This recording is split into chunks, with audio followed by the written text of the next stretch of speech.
শুভ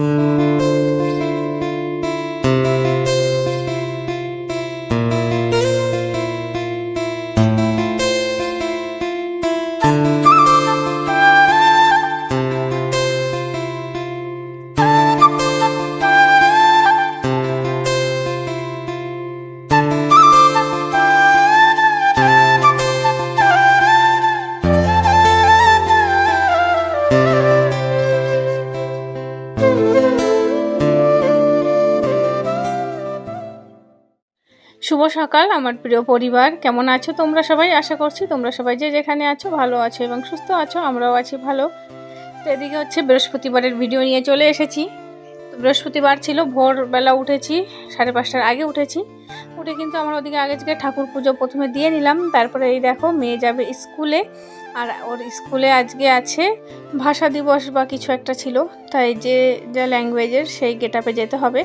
তো এই যে আমার মেয়ে সকাল সকাল উঠে তৈরি বাঙালি সাজে, আর এই যে আলতা পরিয়ে দিচ্ছি লাল পাড়ের শাড়ি। তো ছেলে কিন্তু ওদিকে খাচ্ছিল, ওকে কিন্তু পাঠিয়ে দিয়েছি। আর মেয়েকে তোর বাবা নিয়ে যে ছেড়ে দিয়ে আসে, তার মধ্যে ছেলেকে ওর বাবা ছাড়তে গিয়েছিল রাস্তায়, তখন এই যে এনাকে ডেকে নিয়ে আসছে। তা তোমাদেরকে তো সবসময় বলেছি নাইটি দেখো, আমার মেয়ে নাইটি পরে, আমার নাইটি। তা মাস্টারমশাইকে বলেছিলাম তোমার মেয়ের জন্য কিন্তু আলাদা নাইটি কিনে দাও, আমারটা আমি পরতে দেবো না। তো ওকে কিনে দিলে কি আমিও একটা পাবো। তাই দেখো ওনাকে ধরে নিয়ে আসছে, তার নাইটি রাখা হয়েছে 2টো, সেটা তোমাদের সঙ্গে পরে শেয়ার করছি। আর 5টা বালিশের কভার। আর এই লোকটাকে দেখাচ্ছি যিনি নাইটি বিক্রি করছে, ওনার কিন্তু একটা হাত নেই, বা হাত ওনার নেই। তারপরে দেখো উনি কিন্তু কষ্ট করে কাজ করছে। আর আজকালকার দিনে যে সমস্ত মানুষ ভালো তারাও কিন্তু চুরি ছেঁচড়ামি করছে, উল্টোপাল্টা অনেক কাজ করছে। আর ওনার দেখতে পাচ্ছ একটা হাত নেই, তাই নিয়ে কত কষ্ট করছে। আর ওনার কাছ দিয়ে কিন্তু সবসময় আমরা নাইটি রাখি, উনি আসলে পরে ওনার কাপড়গুলো খুব ভালো থাকে। তো এই যে বালিশের কাভারগুলো 5টা ছিল, ভালো আর কোনো কালার ছিল না, 4টা অরেঞ্জ কালার, একটা রেড কালার, তা 5টা রেখে দিয়েছি। আর এই হচ্ছে দেখো নাইটি, এটা আমার মেয়ে রেখেছে আমার মেয়ের জন্য, এই যে এই রঙটা। আর ওই যে আরেকটা দেখেছো পাশে, ওটা কিন্তু আমার জন্য মাস্টারমশাই পছন্দ করেছে। আরও অনেক কালার ছিল, কিন্তু মাস্টারমশাই জানো তো ওই সমস্ত কালার ওর পছন্দ না, ও সবসময় চায় আমি লাল জিনিস পরি। আর আমার মেয়ের কাছে তো লাল কালারটা ফেভারিট কালার ও রেখেছে। আর এই মানে নাইটিটা এই দেখো, এটা যেটা দেখাচ্ছি এটা মাস্টারমশাই আমার জন্য পছন্দ করেছে। তো আমার কিন্তু লাল কালারটা অতটা বেশি ভালো লাগে না, অন্য সব কালার ভালো লাগে, কিন্তু ওর কাছে ভালো লেগেছে বলে রেখে দিয়েছে। তা দেখালাম। আর পাইপিং গলারগুলো সবসময় পরতে ভালো লাগে। আর এটা ছিল বৃহস্পতিবারের ভিডিও। তাই বৃহস্পতিবার দিনকে সকাল সকাল মৌসুমি কিচেন অ্যান্ড ব্লগ দিদিভাই একটা রেসিপি দেখিয়েছিল, বেগুন ভেজে তারপরে ওটাকে ভর্তা করেছিল। তা আমি তাকে কমেন্টও করেছি যে দিদিভাই আজকে আমি এটা বানাবো। তা ওই যে আমি বানিয়েছিলাম, বললাম না অনেক আগের ভিডিও, তাই একদিন মিস হয়ে গেছে ভিডিও ছাড়তে, এডিট করা ছিল কিন্তু ভয়েসটা দিতে পারিনি, ঘরের লোক এসেছিলো।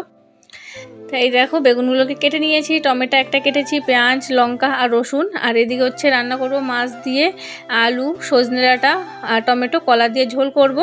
রোদে পড়ে গেছে গরম, আর গরমের সময় হালকা পাতলা সবজি খেতে হবে, ভারী কিছু খাওয়া যাবে না। আর এই হচ্ছে দেখো নুন হলুদ মাখিয়ে নিয়েছি। তাই চলো এখন এগুলো সব ভেজে নিই।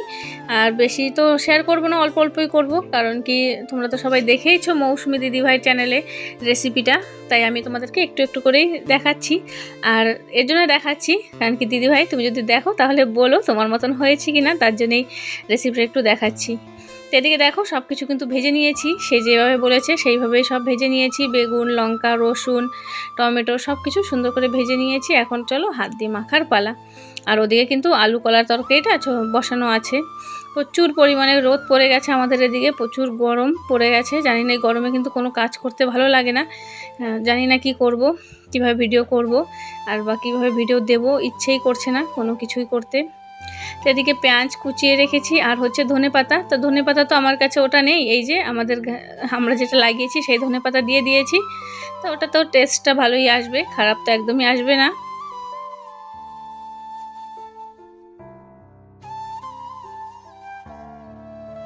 তো দেখো কী কী রান্না করছি সেটাই দেখালাম তোমাদেরকে। শাক ভাজা ছিল আগের, ওই যে বেগুন ভর্তা, এখন শুধু বেগুন ভর্তা করেছি। মাছ ভাজা, এটা মাছের ঝোল, আর আগের দিনেরটা ছিল। আর এখানে হচ্ছে এই যে আলু কলাতে একটু পাতলা ঝোল করেছি তেলাপিয়া মাছ দিয়ে। আর তার সঙ্গে এখানে আছে একটু এঁচোড়ের তরকারি। তো যাই রান্না করি না কেন থেকেই যায়, ছেলে মেয়ে তো তেমন খেতে চায় না, আর মাস্টারমশাই তো খেতেই চায় না ঘরে, ও হয়তো এদিক সেদিকে বন্ধুবান্ধবের সাথে খেয়ে আসে। তো যে কজন আছে তারা আবার এদিক সেদিকে চলে যাবে, তাই পার্টি দেয় ওকে। একটা খেয়ে আসে বলে থেকেই যায়। তো আমিও দুপুরে ছিল আমাদের যে লাঞ্চ, দেখে যাচ্ছি যা যা মেনু ছিল, আর আমিও খেতে বসে পড়েছি। আর সত্যি বেগুনের ভর্তাটা খেতে খুব টেস্ট হয়েছিল। তারপরে তো এই যে খেয়ে দিয়ে চলে এসেছি, কটা টক ফল তুলবো পাশের জমিতে।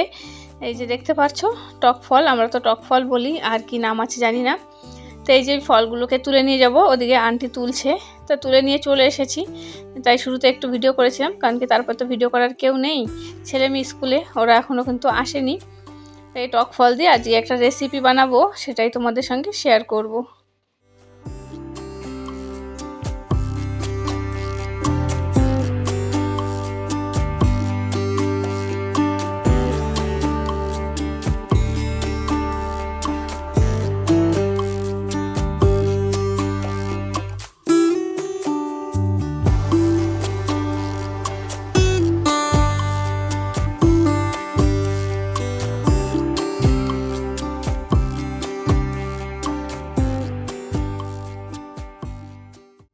এই ফলগুলোর মধ্যে প্রচুর আল থাকে, আর ওগুলো হাতে ঢুকলে খুবই অসুবিধা করে, তার জন্য হাতে দেখো গ্লাভস পরে নিয়েছি। তো এখন গ্লাভস পরে কিন্তু এগুলোকে চলো কেটে নিই সবগুলো।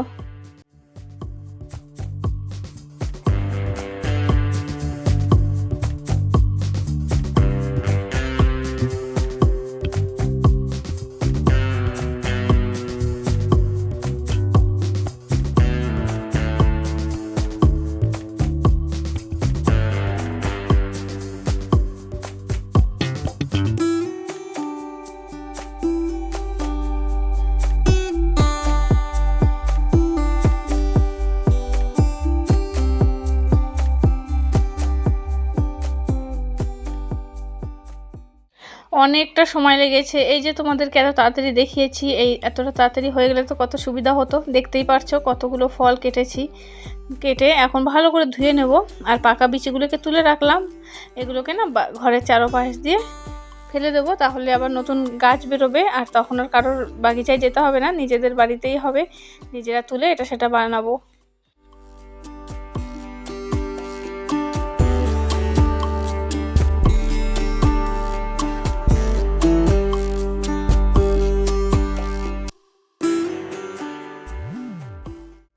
লাকড়িগুলো তো কেটে রেখেছি, কিন্তু এখনও পর্যন্ত জ্বালানো হয়নি, আসলে সময়ই পাচ্ছি না, হয়তো কোনো না কোনো কাজে ব্যস্ত হয়ে যাই, তাই জন্য ভাবলাম এখন বিকেলবেলাটা তা চুলার মধ্যেই বানিয়ে ফেলি এইটাকে। আর অনেকটা সময় লাগবে, জাল দিতে হবে অনেকক্ষণ, তাই গ্যাসটা জ্বালালাম না, আর রোদ নেই এখন, তাই ভাবছি এদিকেই বসে তাড়াতাড়ি করে করতে থাকি আস্তে আস্তে বসে বসে। আর চুলায় রান্না করতে কিন্তু খুব ভালো লাগে, শুধু একটা জিনিস কষ্ট কি বলো তো, কালি লেগে যায় হাতে, হাতগুলো কালো হয়ে যায়, তার জন্য ছাই লাগিয়ে নিচ্ছে একটু কড়ের মধ্যে, যাতে ধোয়ার সময় খুব তাড়াতাড়ি পরিষ্কার করে নিতে পারি, আর যেন তো কষ্ট না করতে হয়।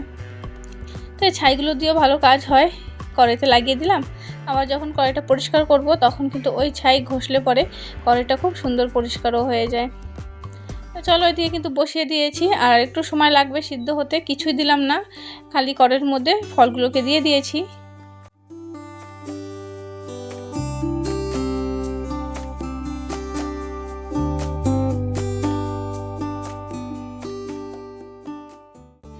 এটা তো একদম নরম, ফলগুলো নাড়তে নাড়তেই সিদ্ধ হয়ে যায়, তো অনেকটা সিদ্ধ হয়ে গেছে, কতটা ছিল দেখো কতটা হয়ে গেছে। নাড়তে নাড়তে দেখো একটু লবণ দিয়ে দিলাম। এখন যতই মিষ্টি জিনিস বানাই, এটা তো মিষ্টি থাকবে, যতই মিষ্টি জিনিস বানাই না কেন একটু লবণ না দিলে কিন্তু সেই মিষ্টিটাও বোঝা যায় না, আর খেতেও টেস্ট লাগে না, তাই মিষ্টি জিনিসে একটু লবণ দিই, তো অল্পই দিয়েছি। আর এই যে দিয়ে দিলাম চিনি, গুড় দিয়ে করলে খুব ভালো হতো, কিন্তু গুড় দিলে না ওই গুড়টাকে জ্বালাতে হবে, জ্বালানোর পরে সেই ময়লা থাকে, পরিষ্কার করতে হয়, যা না জ্বালিয়ে কিন্তু হয় না। আর এমনিতে আরও গুড় দিলে আরও পাতলা হয়ে যাবে, শুকাতে আমার আরও সময় লাগবে বলে গুড় না দিয়ে আজকে চিনি দিয়ে দিলাম। আর কত সুন্দর চিনি দেওয়ার সঙ্গে সঙ্গে পাতলা হয়ে গেছে দেখতে পাচ্ছ। আর কালারটা দেখাও তো কত সুন্দর লাগছে, রঙটা এত ভালো লাগছিল। আমার ছেলে মেয়ে এসে তো বলছে মা এখনই তুলে দাও একটু খাই, আমি বললাম কি না আগে হয়ে নিক। তো এখানে 2 চামচের মতন লেবুর রস দিলাম, লেবুর রসে কালারটা আরও সুন্দর আসবে। তো এই যে আচারের জন্য যে ভাজা মশলাটা বানিয়েছিলাম সেটা কিন্তু একটু দিয়ে দিয়েছি, দিয়ে আবার ভালো করে নাড়িয়ে নিলাম। তো অনেকটা শুকিয়ে নিয়েছি, আর এদিকে একটা থাল নিয়েছি, থালের মধ্যে অল্প একটু সাদা তেল দিয়ে দিচ্ছি। সব দিক ভালো করে সাদা তেলটা মাখিয়ে নিয়েছি। তা চলো এখন এই ব্যাটারটা ভালো করে দিয়ে দিই, সব দিকে ছড়িয়ে দিতে হবে, তাহলে তো সুন্দর করে শুকাবে। তাই এটা দেখে বুঝতেই পেরেছো সত্ত্ব বানাবো টক ফলের। তা আম সত্ত্ব যেরকম হয় শুকালে পরে, তা আজকে আমি টক ফলের টক সত্ত্ব বানাবো, আর টক ফলের আম সত্ত্ব বলছি। আর আম সত্ত্ব বানাতে হবে কারণ কি আমাদের গাছের আমগুলো না বেশি দিন রাখলে পরে পাকা তো হয় না, তেমন পাকার আগে কিন্তু পোকা লেগে যায়। তো কাঁচা আম দিয়েও বানাবো। ये बताओ कैसा बना टेस्ट? Very very tasty. दिखाओ कटोरी। तो और ज़्यादा नहीं सुखाएगा ना उसको। नहीं करी। कैसा है बताओ टेस्ट? अच्छा। कितना खाएगा अभी इसको? पूरा प्लेट खा लेगा बोलता है। कटोरी में दिया उसको हुआ नहीं, और मांगता। भाई और चाहिए तो। তারপরে তো সমস্ত কাজ কমপ্লিট। বিকেলবেলা আবার স্নান করেছি, খুব গরম লেগে গেছিলো। স্নান করে আর ওই যে নতুন কভারগুলো রেখেছি বালিশের, ওগুলো ধুয়ে দিয়েছি। সেগুলো তোমাদের সঙ্গে আর শেয়ার করা হয়নি। বালিশের কভার, নাইটি সব কিন্তু ধুয়ে দিয়েছিলাম। তাই যে বালিশের কভারগুলো ছেলে মেয়ের বালিশে ঢুকিয়ে দেবো। আর আমার মেয়ের জন্য এই লালটা, ওর লাল রং পছন্দ বলে লালটা ওকে দিচ্ছি, আর অরেঞ্জটা ছেলের বালিশে ঢুকিয়ে দেবো। তো আমি এখন ছেলে মেয়েকে বই পড়াতে বসেছি, ওদেরকে পড়াই। আর ভিডিওটা এখানেই রাখছি বন্ধুরা। সবাই খুব ভালো থেকো, সুস্থ থেকো, সাবধানে থেকো। তোমাদের সঙ্গে দেখা হবে নতুন একটা ভিডিওতে। আজকের মতন তোমাদের সবাইকে tata, bye bye, good night.